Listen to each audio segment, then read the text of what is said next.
Escuchar a Dios.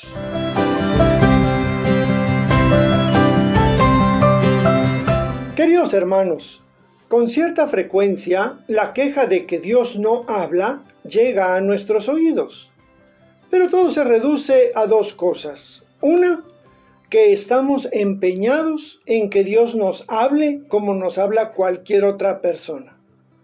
Muchos queremos escuchar esa voz cavernosa de las películas que nos dice: he escuchado tu oración, he visto tu necesidad, mira, lo que tienes que hacer es... Pero no nos va a llegar esa voz. La otra, un poquito consecuencia de la anterior, es que no conocemos a ese Dios que decimos amar y al que le hablamos con insistencia, esperando nos responda con palabras humanas y no como Él suele responder, que es a través de los acontecimientos y las personas que nos rodean. Decía el padre Solís de feliz memoria: el que no conoce a Dios, donde quiera se anda hincando. Pero no nos sintamos mal, que para eso se inventó aquello de mal de muchos, consuelo de tontos. No somos los únicos a los que les ha pasado por la cabeza y el ánimo este sentimiento de un Dios que no habla. Es un tema que aparece en algunos libros del Antiguo Testamento y del que el apóstol Pablo hace referencia en la carta a los romanos. Escuchemos.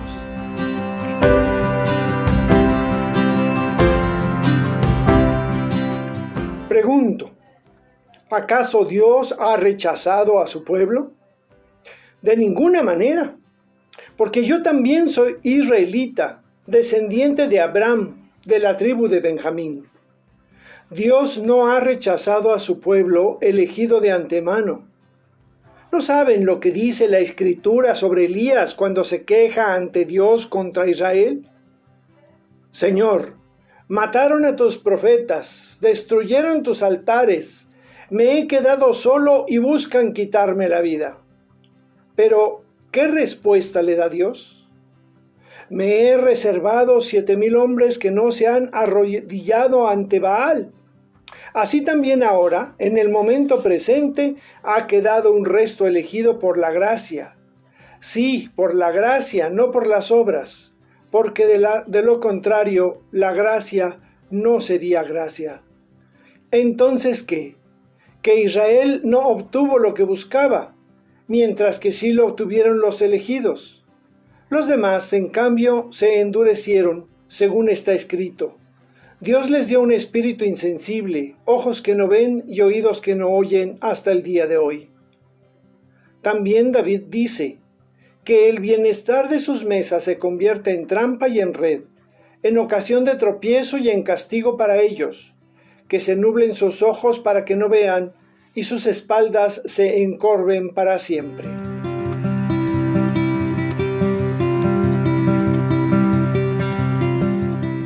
Esta carta se escribe para los paganos y los judeocristianos que vivían en Roma alrededor del año 55-58 por ahí después de Cristo. Es un momento de expansión del cristianismo en medio de la persecución, que es un conflicto externo, y el Concilio de Jerusalén, consecuencia de un conflicto interno. La iglesia apenas está tomando forma y para los judíos pareciera que es el fin del judaísmo, mientras que para los paganos es mucha la información que tienen que asimilar. Es difícil trabajar por expandir una religión, conseguir discípulos de un maestro perseguido y asesinado, y que además conlleva el riesgo de ser perseguido y asesinado también. Y pues la cosa está como para preguntarse, ¿es que acaso Dios ha rechazado a su pueblo? Y la respuesta es contundente. Claro que no. En varios momentos seguramente cada uno de nosotros se ha preguntado lo mismo, así como el autor del Salmo 77. ¿Se habrá olvidado Dios de su clemencia o en su enojo habrá contenido su compasión? Llego a la conclusión de que estas preguntas son nada más y nada menos simplemente falta de fe y confianza en nuestro Dios. Y es que así tenemos la conciencia. Por alguna extraña razón tendemos a la división en lugar de tender a la unidad. Y creemos que Dios pues actúa igual, ¿no? ¡Ay, mugrosos judíos! Tanto que los acompañé, tanto que les di, tanto que me esforcé para que sobrevivieran en medio de sus enemigos, y cuando llega el momento de reconocer la verdad por la cual vivieron y murieron sus antepasados, se confunden y me rechazan. Bueno, pues ahora para que se les quite lo cerrado de su cabeza que son, ustedes se van a quedar fuera y solo van a entrar los nuevos cuates. Y entonces Dios, según nosotros, deshereda a los judíos y da su herencia a otros, despojándolos a ellos. Pero no, así no son las cosas. A Dios está muy cañón que le andemos enmendando la plana. Él, a pesar de todo, acepta y acoge a quien se acerca, quien se entrega, quien se decide. El Señor salvaguardó su revelación en un pueblo. Pudo haber sido cualquiera, pero fue el pueblo judío, que se formó a partir de la fe, que se fue consolidando en la historia de los pueblos como fortaleza y conducto de la salvación. Pero no iba a ser así toda la vida, con un pueblo contenedor de la revelación y de la salvación en exclusiva. No, eso no es de Dios. Al llegar la plenitud de los tiempos, llegó Jesús para abrir la puerta a todas las personas de todos los pueblos. Por supuesto, los judíos por delante, pero muchos de ellos no lo aceptaron. Sin embargo, muchos otros se transformaron de pueblo escogido en iglesia universal. Una iglesia que tiene más alcance, que es más amplia, porque en ella cabemos todos. El Señor, dice el texto, y lo dice en muchos textos más, siempre se guarda un resto. Siempre cuenta con un grupo dispuesto a continuar su obra y hacer la salvaguarda en medio de la tribulación. El Salmo 24, recuerden ustedes, nos dice, este es el grupo que busca al Señor, que viene a tu presencia, Dios de Jacob. Así que no cabe en nosotros la desesperanza ni el desánimo, y menos cabe pensar que Dios no nos habla.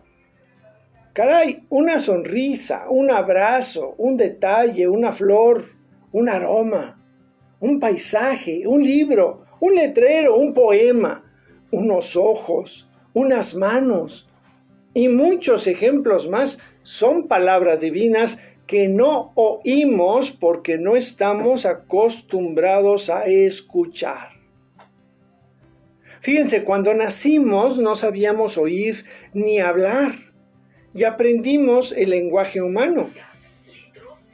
Así podemos aprender a escuchar a Dios. La condición es practicar. Nuestro buen Dios no nos castiga. Él no dice, tú sí puedes salvarte, tú no. Él ya hizo lo necesario para que todos seamos salvados. Ahora depende de cada uno decidir si lo desea o no. El Señor no olvida sus promesas ni rompe su alianza. Nosotros sí.